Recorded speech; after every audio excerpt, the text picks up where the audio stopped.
అధికారం కోల్పోయాక కూడా జగన్ అబద్దాల భ్రమల్లోనే బతుకుతున్నారని వైద్యారోగ్య శాఖ మంత్రి సత్యకుమార్ విమర్శించారు. బాపట్ల జిల్లా సంతమాగులూరులో ప్రాథమిక ఆరోగ్య కేంద్రంతో పాటు గ్రామ సచివాలయాన్ని సహచార మంత్రి గొట్టిపాటి రవితో కలిసి ప్రారంభించారు. మెడికల్ కాలేజీలు కట్టకుండా ఎలా ప్రారంభిస్తారో చెప్పాలని జగన్ను నిలదీశారు.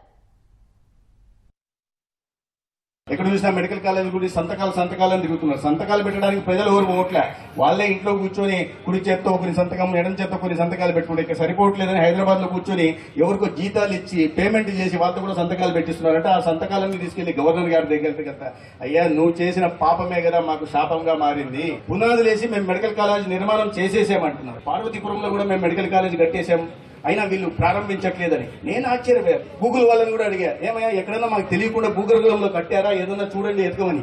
తీరా చూస్తే స్థల సేకరణ చేయలే.